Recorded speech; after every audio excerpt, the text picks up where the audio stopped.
Hi everyone. इस video में मैं आप लोगों के साथ फंडामेंटल्स ऑफ कंप्यूटर सिस्टम का 1000 एमसीक्यूज का सेकंड पार्ट 25 क्वेश्चंस शेयर करने जा रही हूं, जिसका सीरियल नंबर है 51 to 75। और अगर आप मेरे इस वीडियो को देख रहे हैं और आपने पार्ट 1 को नहीं देखा है तो आप पार्ट 1 को भी जरूर एक बार विजिट कीजिए और उसको भी देखिए। आपको उसमें भी बहुत सारे इंपॉर्टेंट क्वेश्चंस आपको सीखने को मिलेंगे और वहां पर मैंने 50 क्वेश्चंस एक वीडियो में कवर किए हैं पार्ट 1 में। और ये किसके लिए हेल्पफुल है?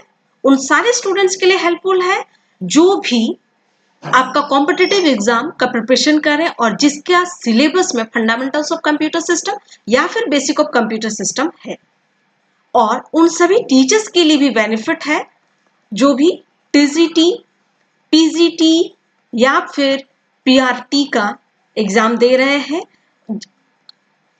किस लेवल पे? गवर्नमेंट सेक्टर लेवल पे। तो गवर्नमेंट सेक्टर में अगर आप एग्जाम दे रहे हैं या कॉम्पिटिटिव का प्रिपरेशन कर रहे हैं गवर्नमेंट सेक्टर में जाने के लिए टीचिंग लाइन में, तो तब भी आपके लिए ये वीडियो हेल्पफुल रहेगी। तो चलिए स्टार्ट करते हैं। Question number 51, which of the following is used in main memory? Main memory में इसमें से किसका यूज किया जाता है? सबसे पहले आपको पता होना चाहिए मेन मेमोरी किसको बोलते हैं। मेन मेमोरी प्राइमरी मेमोरी को बोला जाता है। प्राइमरी मेमोरी का एग्जांपल है RAM. RAM RAM two types के होते हैं, स्टैटिक रैम, डायनेमिक रैम। इन दोनों में क्या डिफरेंस है? स्टोरेज एरिया को लेके। स्टैटिक रैम में फिक्स्ड प्लेस होती है, डायनेमिक रैम में एडजस्टेबल होता है। बोलने का मतलब है कि जैसी डेटा टाइप्स होगी उसके हिसाब से उस डेटा को स्टोर करेगा। फॉर एग्जाम्पल मैं एक डेटा टाइप ले रही हूँ इंट डेटा टाइप। तो int data type suppose int A ये लेता है, सपोज फॉर एग्जाम्पल 4 बिट्स लेती है। डबल जो डेटा टाइप होती है वो लेती है 8 बिट्स। तो अगर मेरे को यहाँ पे मैंने स्टैटिक में फिक्स्ड कर दिया 4 बिट्स का, तो इसमें क्या होगा पता है? ये इंट डेटा टाइप को तो स्टोर करेगा लेकिन जो डबल डेटा टाइप है इसको स्टोर नहीं करेगा। और जो डायनेमिक रैम है ये दोनों को स्टोर करेगा। और रैम का यूज किस लिए करते हैं? टेम्पररी एरिया में। जैसे जो भी चीजें हम लोग टाइप करते हैं बाय द यूजर, जो भी टाइप करता है उसको टेम्पररी स्टोरेज एरिया में रखता है, तो इसी वजह से रैम का यूज किया जाता है। तो यहां पर करेक्ट आंसर क्या हो जाएगा? ऑप्शन नंबर बी, क्योंकि ये सारे डेटा टाइप्स को स्टोर करके रख सकता है। Next question, which of the following are types of ROM? ROMs के टाइप्स कौन से हैं? रोम्स के 3 टाइप्स हैं। फर्स्ट होता है programmable read only memory, next होता है erasable programmable read only memory और नेक्स्ट होता है electrical erasable programmable read only memory. ये 3 टाइप्स का रोम होता है। तो चलिए चलते हैं ऑप्शन की तरफ। ऑप्शन है S ROM and D ROM. नहीं, S ROM and D ROM ऐसा कोई भी रोम का टाइप नहीं होता है। Next P ROM and EP ROM, yes ये बिल्कुल सही है। Next only one type, there is no further classification. ROM सिर्फ एक ही टाइप है, उसका कोई टाइप नहीं है। ऐसा है क्या? उसका कोई क्लासिफिकेशन नहीं है? बिल्कुल है उसका क्लासिफिकेशन ना। यहाँ पे 3 टाइप्स है तो इसी वजह से ये गलत हो गया। Next P ROM and E ROM, P ROM correct है, ई रोम बोल के कोई ऑप्शन नहीं है, तो इसी वजह से ये बिल्कुल गलत है ऑप्शन नंबर डी भी। तो यहाँ पर करेक्ट आंसर कौन सा हो जाएगा? Option number B. Next question, a non-erasable disk that stores digitized audio information is, non-erasable disk है, इसमें से कौन सा non-erasable disk है? मतलब non-erasable बोलने का मतलब है कि जिसको आप उसका डेटा को आप रिमूव नहीं कर सकते, हटा नहीं सकते हैं। और ऑडियो इन्फॉर्मेशन को स्टोर करता है। Audio information just like music, गाना, गाना सारा आ जाएगा या फिर वॉइस जो रिकॉर्ड करते हैं वो सारे ऑडियो में आते हैं। तो उसको रिकॉर्ड करके रखता है डिजिटाइज, बोलने का मतलब है सॉफ्टवेयर में डिजिटल वे पे। तो वो कौन स्टोर करने का काम करता है? और जो कि इरेज भी नहीं कर सकता डेटा को, तो वो है सीडी, कॉम्पैक्ट डिस्क। तो इसका करेक्ट आंसर क्या हो जाएगा? Option number A. Next question, the first practical form of random access memory was the dash. Practically first time random access memory को देखा गया किस डिवाइस पे? SSEM? No. Cathode ray tube? No. Williams tube? Yes. Thomas tube? No. Williams tube में first time RAM को practically करके देखा गया और विलियम्स ट्यूब बनाया गया था 1947 में, तो उसी टाइम पे इसको यूज किया गया।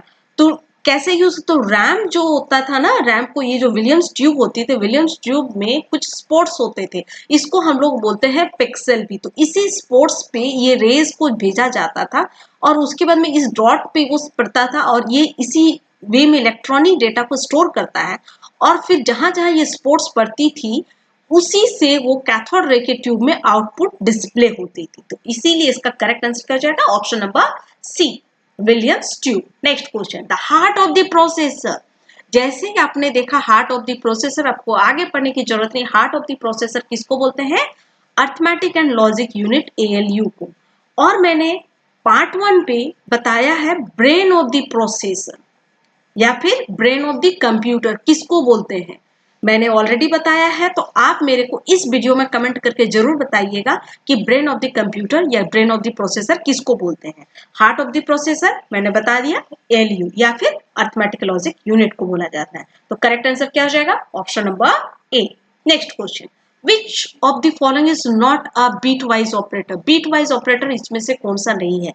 बीट वाइज ऑपरेटर और नॉट, नॉट भी यूज होती है, this is XOR, left shift, right shift and ये सारी चीजें बिटवाइज ऑपरेटर में यूज होती है। आप देख रहे हो ये डॉट कहीं है क्या, बिल्कुल नहीं है।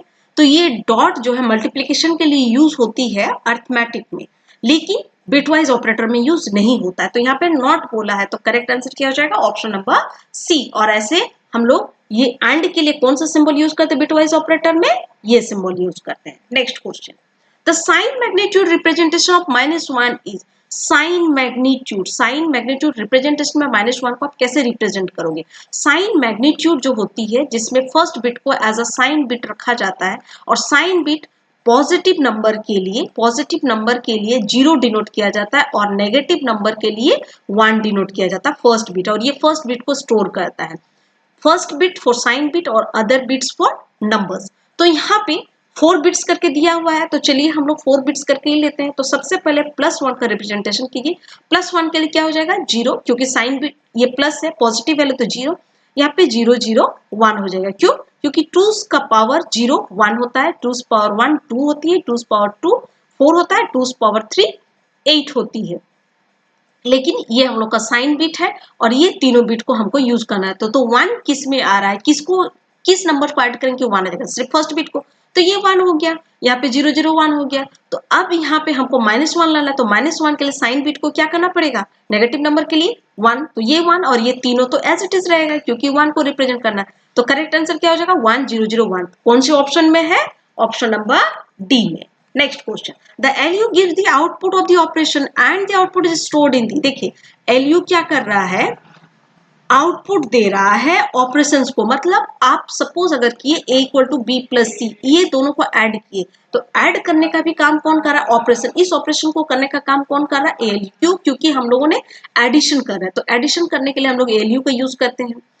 एडिशन भी किए और उसका डेटा को स्टोर करके भी रख रहे हैं ए पे। तो ये डेटा को जो ए जो है इसको स्टोर करके एलयू कहाँ रखता है, तो एलयू कहाँ रखता है, मेमोरी डिवाइस में, नो। रजिस्टर्स बिल्कुल सही, flags no, output unit no. Output unit का काम है उसको डिस्प्ले करना, स्टोर करने का काम नहीं होता है। तो यहाँ पे करेक्ट आंसर क्या हो जाएगा, option number B. Next question, the process of division on memory space is called. Memory space को डिवाइड करना, मेमोरी स्पेस को डिवाइड करना, उस प्रोसेस को क्या बोलते हैं, उसको बोलते हैं सेगमेंटेशन। तो करेक्ट आंसर क्या हो जाएगा, option number B. Next question, number of bits in ALU is. Number of bits ALU कितना यूज करता है, मतलब एएलयू को जब हम लोग यूज करते हैं अर्थमेटिक ऑपरेशन या लॉजिकल ऑपरेशन जब वो करता है एएलयू, तो कितना बिट्स वो यूज करता है डेटा को स्टोर करने के लिए, तो वो होता है 16 बिट। डेटा को स्टोर करने के लिए, डेटा को परफॉर्म करने के लिए, आप दोनों ही बोल सकते हैं। तो करेक्ट आंसर हो जाएगा option number C. Next question, which flag indicates the number of one bit that results from an operation। Flag, सबसे पहले तो आपको पता होना चाहिए कि फ्लैग कितने टाइप के होते हैं। सबसे पहले होता है साइन फ्लैग, फिर होता है जीरो फ्लैग, फिर होता है एक्जुलरी कैरी फ्लैग, फिर होता है आपका पैरिटी फ्लैग देन होता है कैरी फ्लैग। साइन फ्लैग में फर्स्ट बिट इंडिकेट किया जाता है या तो 0 से या फिर 1 से। 0 for positive and 1 for negative. तो ये हो गया साइन बिट के लिए। 0 बिट अगर आपका सारा आउटपुट ही, रिजल्ट ही, आप कोई भी अर्थमेटिक ऑपरेशन किए और उसमें सारा रिजल्ट ही आपका 0 आ रहा है, तब हम लोग 0 फ्लैग का यूज करते हैं। एक्जुलरी कैरी फ्लैग जब आप बीसीडी नंबर्स का यूज करें, बाइनरी कोडेड डेसिमल नंबर्स का, कोई भी अर्थमेटिकल एंड लॉजिकल के लिए, तब हम लोग एक्जुलरी कैरी फ्लैग का यूज करते हैं। Parity flag even and odd numbers को चेक करने के लिए। इवन के लिए 1 होता है, ऑड के लिए 0 होता है, और ये 1 बिट डेटा को स्टोर करता है, इस डेटा को स्टोर करने के लिए। कैरी फ्लैग एक्स्ट्रा बिट अगर आपकी बच जाती, जैसे आपने किसी चीज को लॉजिकली अर्थमेटिकली जब हम लोग ऐड करते हैं, सपोज 1 बिट ऐड करना है, 1 + 1 क्या होता है, 1 + 1 0 होता है, और 1 कैरी होता है। ये जो कैरी है ना, ये डिस्कार्ड कर दिया है क्योंकि हमको 1 बिट यूज करना होता है, तो ये भी लेती है कैरी फ्लैग, इसको हम लोग बोलते हैं। लेकिन कैरी फ्लैग क्या कोई 1 बिट लेती है डेटा को स्टोर करने के लिए? बिल्कुल नहीं। यहाँ पे क्या बोला, which flag indicate the number of 1 bit the results from an operation. आप जब रिजल्ट्स ले रहे हैं आफ्टर ऑपरेशन, तो आपका 1 बिट डेटा स्टोर करने के लिए लेता है कोई, इसमें से कौन सी फ्लैग? तो वो पैरिटी फ्लैग लेती है, साइन फ्लैग लेती है 1 बिट डेटा को स्टोर करने के लिए, लेकिन कैरी फ्लैग भी नहीं लेती है। तो यहाँ पे क्या बोला है, 0, पैरिटी, एक्जुलरी, कैरी। तो कैरी एंड एक्जुलरी बिल्कुल नहीं लेती है, 0 भी नहीं लेती है, तो क्या लेती है, पैरिटी फ्लैग। और साइन फ्लैग अगर होता तो साइन फ्लैग भी करेक्ट हो जाती है। तो करेक्ट आंसर यहाँ पर क्या हो जाएगा, option number B. Next question, the bitwise complement of 0 is. आपको बीट वाइज कॉम्प्लीमेंट करना है किसका, 0 का। यहाँ पे कितना बिट्स यूज किया गया है, 4 + 4 8 बिट्स। तो 8 बिट्स जब यूज किया जा रहा है, तो आप यहाँ पर इस 8 बिट्स को, 0 को सबसे पहले आप सभी जगह में फिल कर दीजिए। क्यों? क्योंकि हम लोग 0 का कॉम्प्लीमेंट निकालेंगे इस 0 का। तो कॉम्प्लीमेंट ऑफ 0 बोले तो 0 को वो भी बिट वाइज। तो बिट वाइज कॉम्प्लीमेंट जब भी बोला जाता है तो वंस का कॉम्प्लीमेंट होता है। Bitwise complement means one's complement. तो वंस कॉम्प्लीमेंट क्या होता है, 0 से 1 और 1 से 0, ये होती है वंस कॉम्प्लीमेंट। तो वंस यहाँ पे सारी जगह में क्या आ जाएगा, 1 1 आ जाएगा। तो सारे 8 बिट्स में 1 1 आ जाएंगे। तो किस में है, ऑप्शन नंबर सी में। तो करेक्ट आंसर क्या हो जाएगा, option number C. Next question, that is the raw material used as input. तो इनपुट जो हम लोग एज अ रॉ मटेरियल लेते हैं, उसको हम लोग क्या बोलते हैं? तो जब आप इनपुट लेते हैं raw material, as a raw material मतलब यूजर कहीं से भी डेटा को ले रहा है, तो इसलिए उसको रॉ मटेरियल बोला जाता है। एक एक डेटा को उठाया जाता है, A = B + C। अगर यही कर रहे हैं तो ये B C + ये सारा का सारा यूजर ही डाल के देता है। तो ये एक एक क्या है, रॉ मटेरियल है। तो इस रॉ मटेरियल को हम लोग क्या बोलते हैं, डेटा बोलते हैं। डेटा बोलते हैं क्योंकि A है, फिर = ऐसा करके एक एक सिंगल चीज को, और उसके जब इसको प्रोसेस किया जाता है, and that is the process data. तो यहाँ पे क्या हो जाएगा, डेटा। नेक्स्ट क्या, and is the processed data obtained as output of data processing. तो आफ्टर प्रोसेसिंग मतलब प्रोसेस डेटा को, इसी प्रोसेस को जब हम लोग प्रोसेस करेंगे, ऐड कर लेंगे, तो ऐड करने के बाद उसको क्या बोलते हैं, उसको बोलते हैं इंफॉर्मेशन। क्या बोला जाता है, इंफॉर्मेशन। आप इस चीज को बिल्कुल दिमाग में रखिए। जो इनपुट लेते हैं उसको बोलते हैं डेटा, और जो आफ्टर प्रोसेस किया जाता है उसी डेटा को बोला जाता है इंफॉर्मेशन। तो यहाँ पे क्या हो जाएगा, कौन सा नंबर करेक्ट होगा, इंफॉर्मेशन भी बोल सकते हैं या फिर इंस्ट्रक्शन भी बोल सकते हैं। इंस्ट्रक्शन भी करेक्ट आंसर है क्योंकि यहाँ पे इंफॉर्मेशन नहीं दिया है। तो आपका करेक्ट आंसर क्या हो जाएगा, data and instruction. Instruction, instruction बोला है, instructions and programs. Programs set of instruction को प्रोग्राम बोलते हैं। तो ये तो बिल्कुल नहीं होगा सेट ऑफ। यहाँ पे हम पहले इनपुट ले रहे हैं, तो इनपुट को तो इंस्ट्रक्शन कभी नहीं बोल सकते, ये नहीं होगा।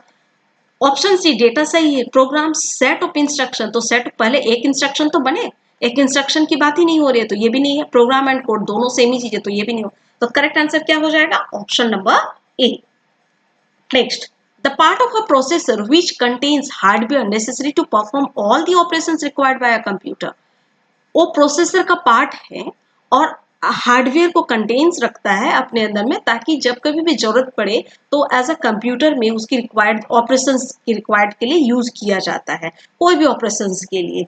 तो उसको हम लोग क्या बोलते हैं, जो हार्डवेयर को भी रखता है अपने अंदर में, तो उसको बोलते हैं data path. Register and cache जो है, ये मेमोरी डिवाइस का पार्ट है जहां पे डेटा को स्टोर करने का काम होता है। कंट्रोलर कंट्रोल किया जाता है। तो ये क्या बोला, जिसमें हार्डवेयर हार्डवेयर रहती है जो परफॉर्म करता है कोई भी ऑपरेशन को, तो उसको हम लोग बोलते हैं डेटा पाथ। तो कौन सा नंबर करेक्ट होगा, option number A. Next question, if the control signals are generated by combinational logic, अगर कंट्रोल सिग्नल जनरेट हो रहा है किसके थ्रू पे, कॉम्बिनेशनल लॉजिक के थ्रू पे, तो उसको क्या बोलते हैं, उसको बोलते हैं हार्डवायर्ड कंट्रोल्ड यूनिट। और अगर कोई कंट्रोल सिग्नल जनरेट हो रहा है आपका सॉफ्टवेयर के थ्रू पे, कॉम्बिनेशनल लॉजिक के जगह पे अगर सॉफ्टवेयर के थ्रू से कंट्रोल सिग्नल जनरेट हो रहा है, उसको बोलते हैं micro program.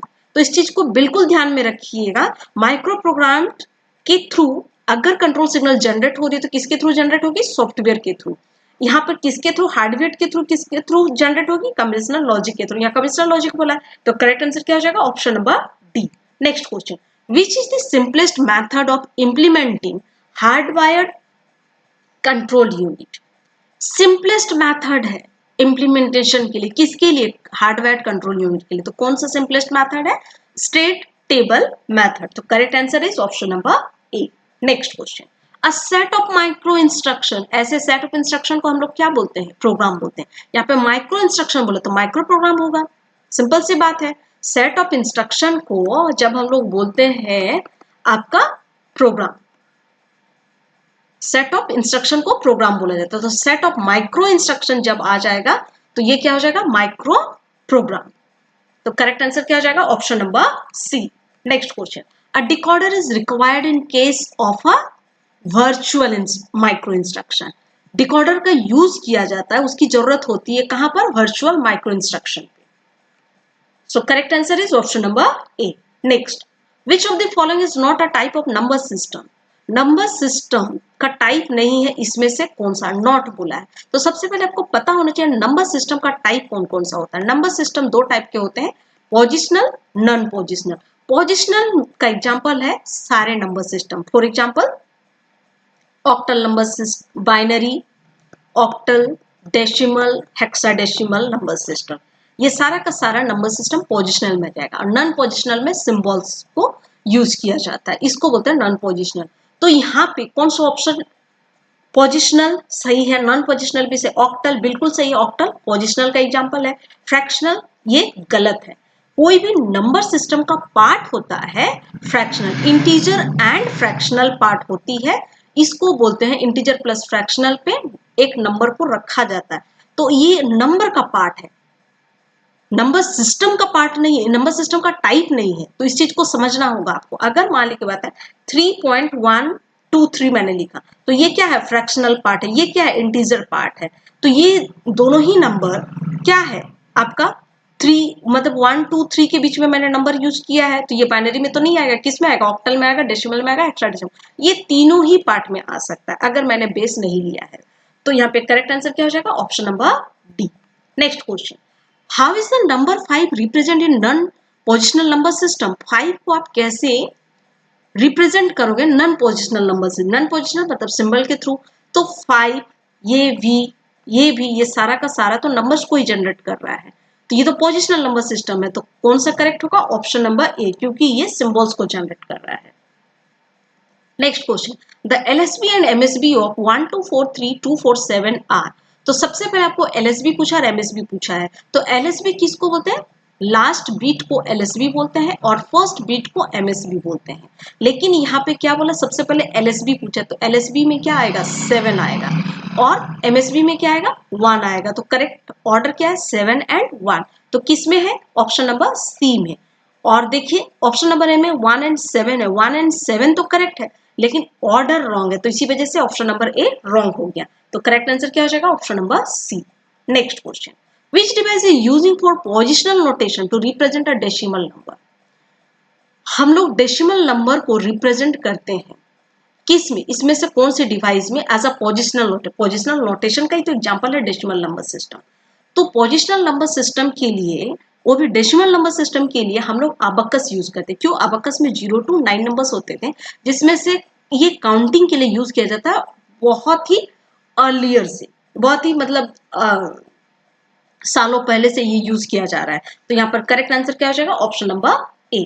Next question, the two's complement of 5 is, 5 का कॉम्प्लीमेंट क्या होगा, कौन सा कॉम्प्लीमेंट, टूज कॉम्प्लीमेंट। तो सबसे पहले 5 को तो आप लिखिए 1 2 4 8, वो भी 4 बिट्स दिया है तो 4 बिट्स के अंदर में हमको लिखना है किस किस डिजिट को ऐड करेंगे कि 5 आ जाएगा, 4 + 1, तो यहाँ पे इन दोनों पे 1 1 लिखते हैं, इन दोनों पे 0 0। टूज कॉम्प्लीमेंट बोला है तो टूज कॉम्प्लीमेंट में क्या किया जाता है, ये 5 का रिप्रेजेंटेशन है।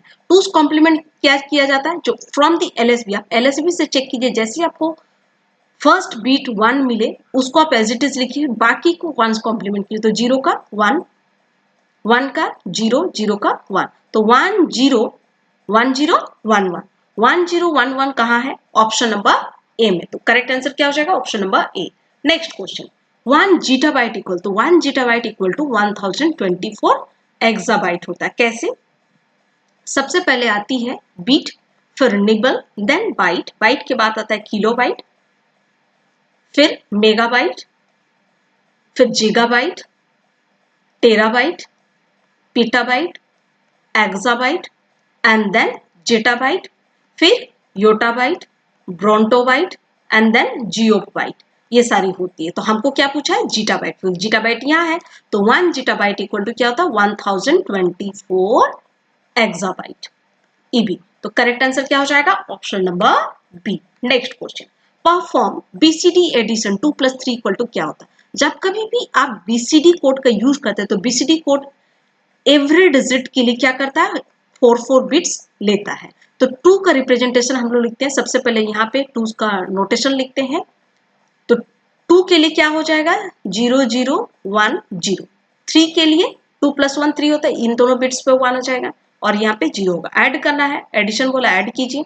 अब 0 + 1 1 होता है, 1 + 1 0 होता है, कैरी 1 चला जाता है, 1 + 0 1, 1 + 0 1 और ये 0 + 0 0, तो 0 1 0 1 ये आएगा आंसर। तो कौन सा नंबर में है, option number C. The correct answer is option number C. Thank you very much for watching this video. जय हिंद, जय भारत।